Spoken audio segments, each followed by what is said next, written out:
This is a can of cherry Pepsi, and then this is the 300 to 600mm f4 lens from Sigma. We have, of course, done a lens very similar to this before. Well, I feel like they need to be compared, at least in size. So we got a cola can and a Pepsi can, putting them together, and then putting the lens over the top of them. You can really see the difference between the new BIGMA, which is, of course, the 300 to 600mm, and then the old BIGMA, which is the 200 to 5mm. Like, I have a big head, and this is the size of my head. The size of my head. Of course, there is an aperture difference here between f2.8 for the 200 to 500, and then with the 300 to 600 being an f4. To kind of talk about how technology has advanced, the old BIGMA was actually 15.7 kilograms, with this new BIGMA, the 400 to 600, just coming in under 4 kilograms. That's just mad to think about, really. Especially with there obviously being a size difference, but not a massive size difference. Make sure you stay tuned, as we are going to be taking the lens on an adventure. What I would say about this is, one, the compression is absolutely stunning. The autofocus works like a tree, and for video as well as photo, you can really get some stunning looking shots. With this not necessarily being a native lens, you do have a few hits to the performance of the camera, but I didn't really notice them. It was fast, accurate, and to the point. The autofocus pretty much grabbed exactly what I wanted to, even when it was harder to capture. As well as having a fairly decent close focusing distance, I managed to get some really great shots just in general, and well, you've really got to love a mallard. The other thing we encountered on this event, on this journey that we went on, is a regatta. So we've got a load of photos of some really amazing looking sailboats, and the lens adapted really well to all of these situations. But without further ado, let's get into the actual project. Today I've got a little bit of an awesome video for you. I am actually in Norfolk Broads with the family on holiday at the moment, and I decided to talk to our rep Sam from Sigma, absolutely wonderful human being, and allowing us to actually use the new 300 to 600 for about a week, allowing me to take some awesome photos of the local wildlife. And there's been a whole host of things this week which you'll see throughout the video, and I can't really wait to get started. Of course, the Norfolk Broads is a very kind of like nature-centered area with a few really nice pubs. So not only have I actually been shooting with this lens, but also a tiny little 35 used lens, which I'll put in another video. One of my favourite things about this lens is the fact that it does actually come with its own bag straight out of the box. Resist it. Lens bag is as big as she is. And it's also just a little bit massive, so let's undo it. And this is the lens overall. As you can see, she's a big old beast. Behold, the most expensive pocket 3 holder you can buy. But she is pretty damn powerful, and we've got a pretty cool project for this week, where I am actually got a chance to really put this lens through its paces. So this is the lens in all of its entirety. You've got a 90-degree zoom throw here, so it's nice and quick to get in and out.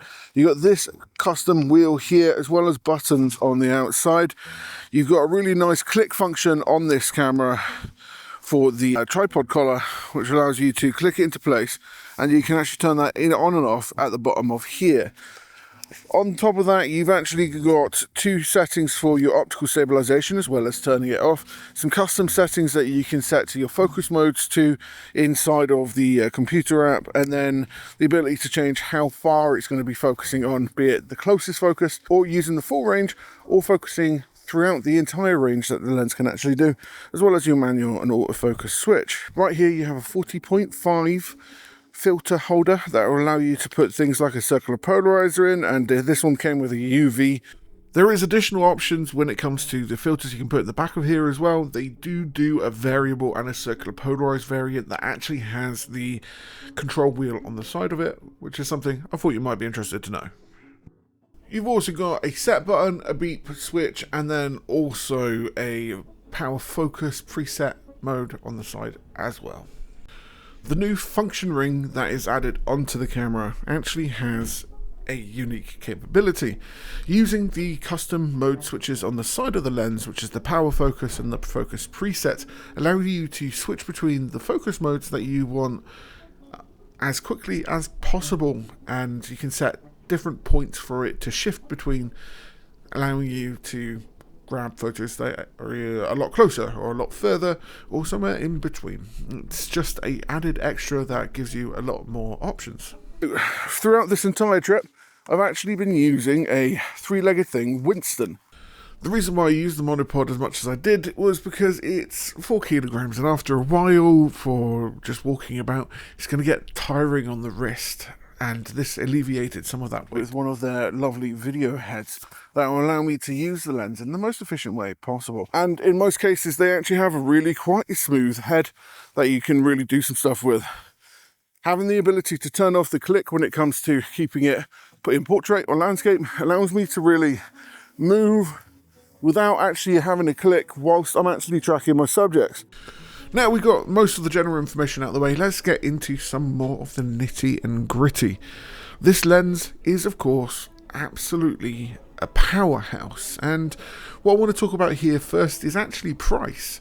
When you consider this compared to a lot of the other 600mm f4 primes on the market, there is actually a significant price drop, and this lens effectively gives you prime level quality in a much more affordable form factor. Yes, it is 6,000, and that price is a little bit scary, but would you be wanting to spend 12,000 on just a single lens, or 6 grand on a lens that does everything but still gives you the same aperture performance as something a hell of a lot more expensive?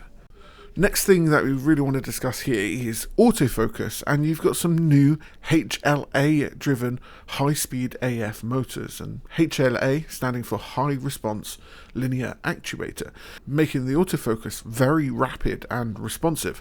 There were times in which the autofocus was even grabbing some of the birds of prey in amongst the shrubbery, and it kept grabbing it, even though realistically you couldn't necessarily see it. Like 99% of the shoot, it worked absolutely perfectly. Fast, rapid responses, even at the higher frame rates.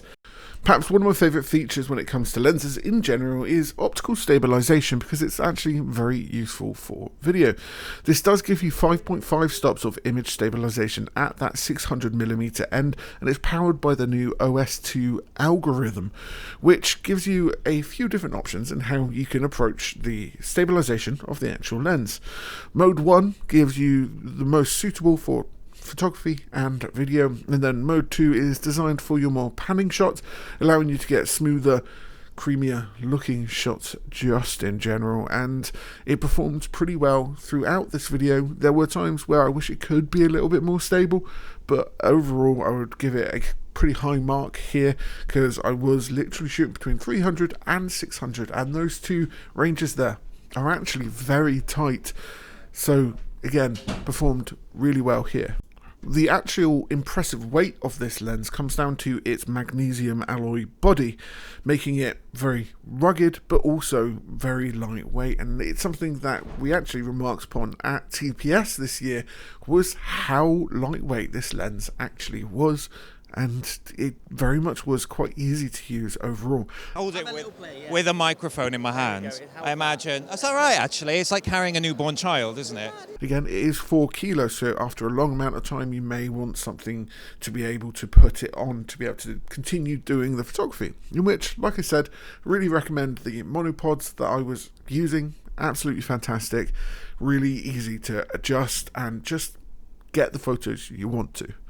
The lens has actually adopted a grayer tone similar to your Canon L lenses, and this is for thermal insulation. This lens is really designed to be used at any situation, both in hot environments and in cool environments, and as such it needs to be able to use and dissipate the heat correctly, and it's nice to see a different colour other than green and black from Sigma. Of course, the previous iteration, right, it's not really the previous iteration, but the previous iteration, the previous BIGMA anyway, was green and it was beautiful. And this is a nice grey colour, and it's still beautiful. Next, let's talk about the sharpness. The lens actually has 28 lens elements in 21 groups, including 6 FLD and 1 SLD glass element. I am taking this from the site, as you can tell, but with this you've got a lens that actually has a really good center of mass that doesn't necessarily shift that much. Now, looking into the images, you can actually tell that they are really super sharp, and I did actually shoot some photos both at the f4 and at f8 7.1 to really gauge between how sharp the lens actually is, and lo and behold, I was very impressed with the photos that came out whilst I was shooting, again on a boat, trying to get some really good shots of birds, and I managed to smash it, including this one photo that I took of this grebe, I think it's called, and it actually had the chick in on its back, which I thought was really quite cute. Just put it here and talk about it. This is the last day of our holiday, and I will say this lens has performed excellently, and this is with a Sony A1, shooting pretty much rapid all the time, as well as doing a little bit of video. Sigma, well done. And if you like this video, please like, follow, subscribe if you want to see more. Have a good day.